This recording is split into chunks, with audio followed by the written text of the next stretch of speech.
Hola, soy la Basmati y hoy voy a hablar de la Work Boom. En realidad, en sus siglas, el acrónimo es DWB, es the Deutsche Workbund. O sea, yo voy a poner la Workbund, españolizarla, porque es la Workbund alemana, es porque es un concepto que hay que entenderlo. Es un concepto sencillo, es importantísimo, diría, que incluso imprescindible. Solamente 10 minutillos, venga, ánimo, que es que así es más fácil de entender todo lo que pasa con la Bauhaus, etcétera. Ya que de alguna forma son los arquitectos y los diseñadores los que tienen los nuevos artistas del siglo XX.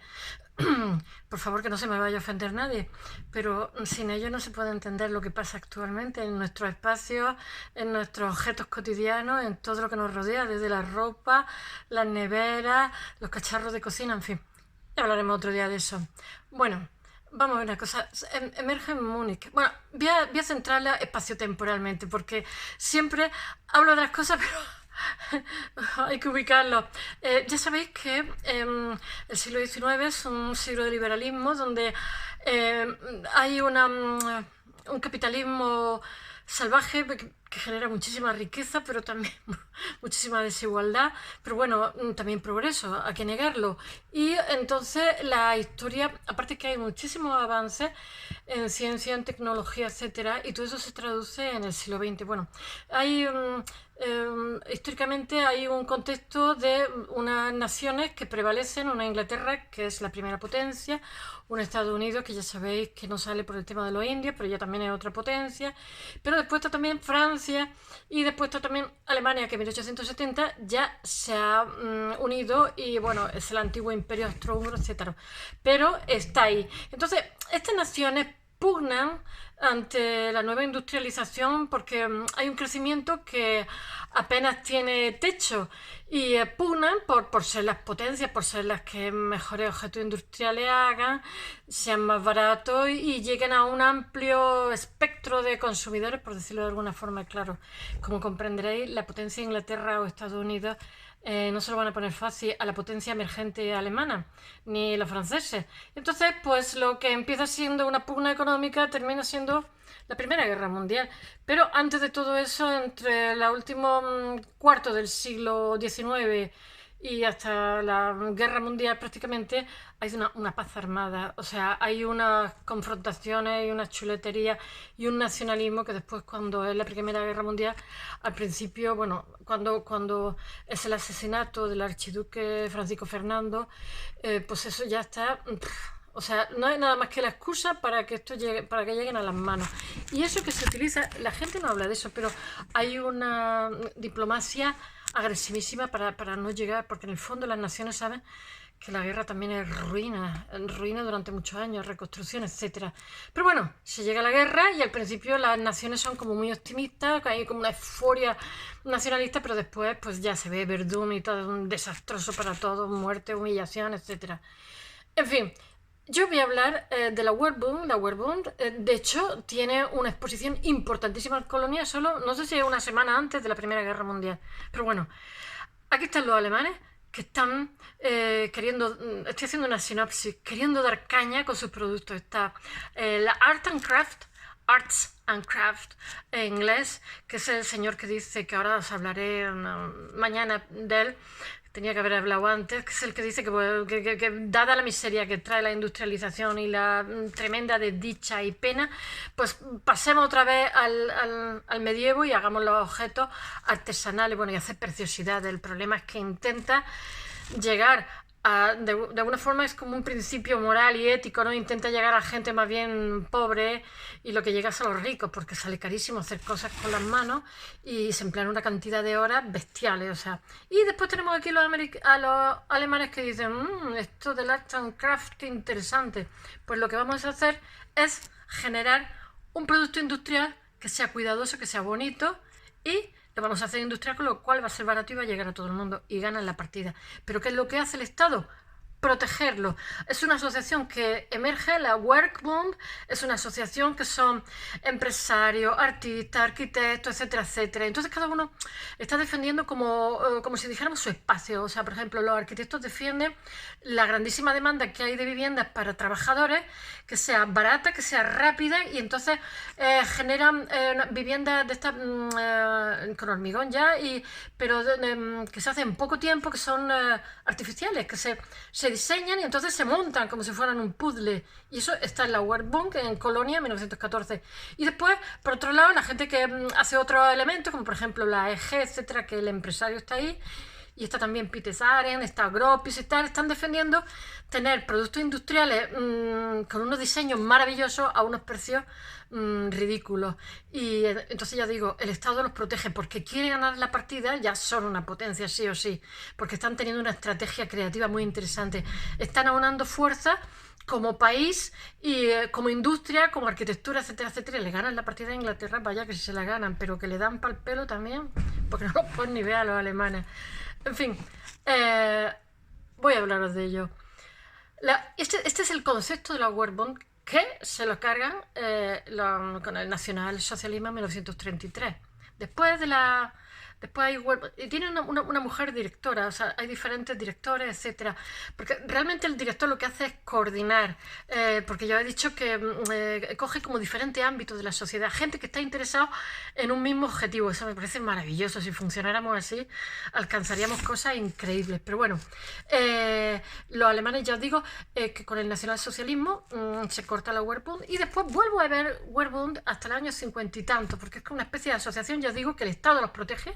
El Estado les da medios, el Estado los difunde, le ayuda a crear sus ferias, a que sean conocidos dentro y fuera de Alemania. Bueno, venga, que estoy haciendo una sinopsis tan larga que al final lo voy a contar entero.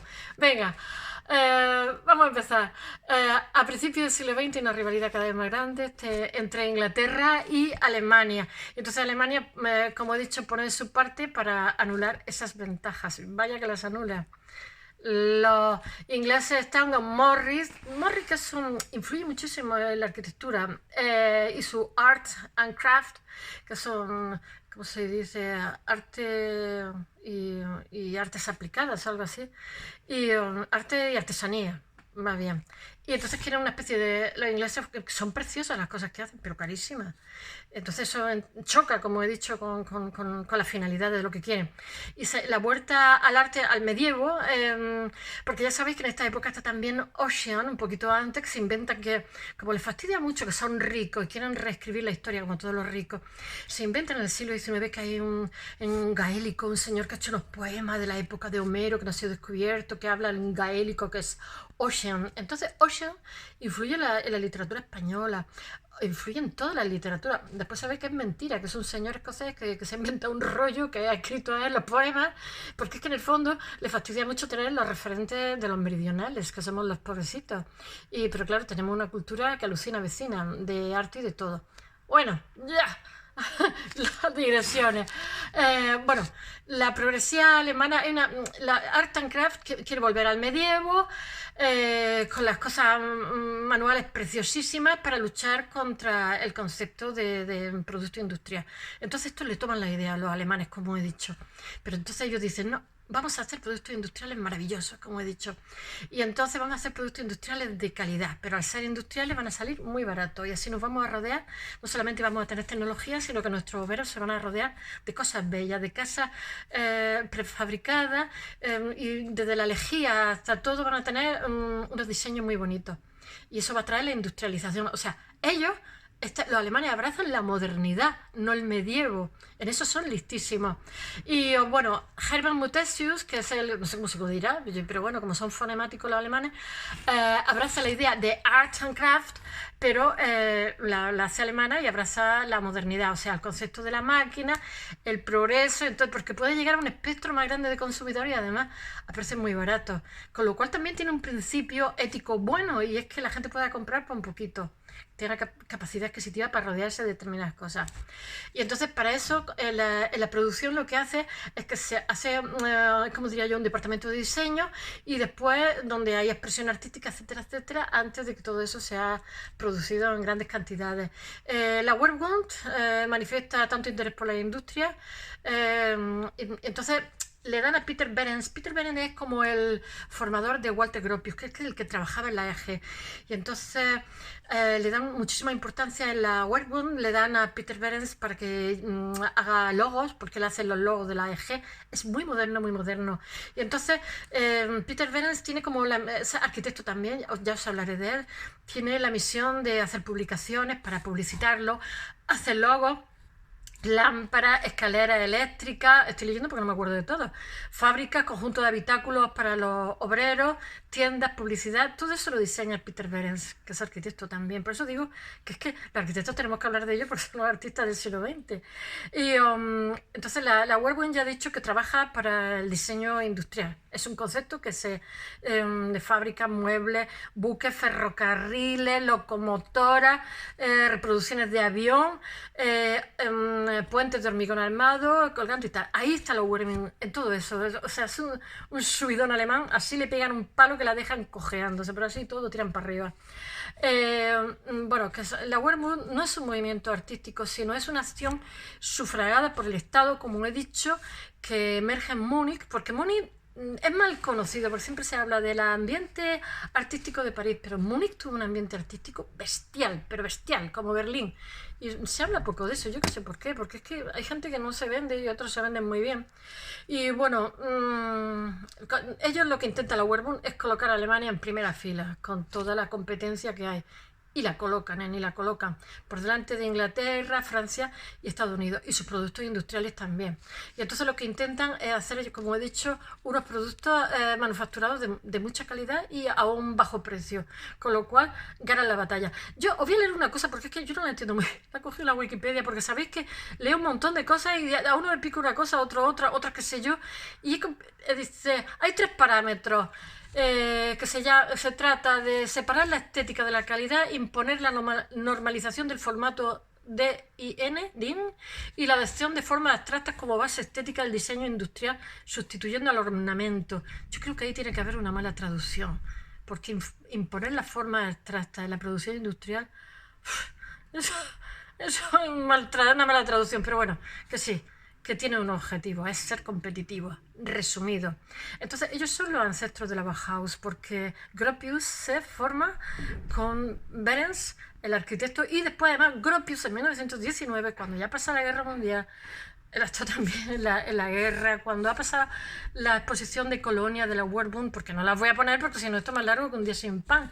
Y entonces él hace la Bauhaus en 1919 hasta 1933, ya lo sabéis, donde se intenta unar artesanía, o sea, arte con artesanía, y lo consiguen, De hecho, bueno, la funda ya lo sabéis, en Weimar en 1919, y en fin, los van echando de todos lados, después van a Dessau y después a Berlín, pero bueno, así todo es la referencia del siglo XX, ellos son todo. Pero ellos son producto de la Werkbund. Bueno, es una asociación mixta, como he dicho, de diseñadores, artistas, empresarios, fundada en 1907 en Múnich para ser más competitivo, y a las cuales el Estado les da patrocinio. Sería maravilloso que lo hicieran también con todas las iniciativas que hay, madre mía. El norte que es para trabajar y el sur para vivir. Esto lo hace fundada por Hermann Mutesius. Es así, porque fijaros, para tener cualquier iniciativa, las dificultades que tenemos aquí, y sin embargo, por mucho 25 bajo cero que tenga en Alemania y todos estos sitios, es más fácil crear una empresita familiar o en Suiza, etc. Uy, familiar, una pequeña empresita, ya no sé lo que digo. Bueno, Hermann Mutesius, el que lo funda en 1907, le da poder a Peter Behrens, como he dicho, y le da mucha importancia. Por Peter Behrens, ya sabéis que es de la EG, y mucha importancia a la vivienda, por eso está muy vinculado a la arquitectura, a la Werkbund. Y ya os he dicho que es para perfeccionar los objetos, etcétera, etcétera. Y en la Werkbund, se me olvida decirlo, que se mezclan los intereses políticos, sociales, económicos para reformar la artesanía alemana.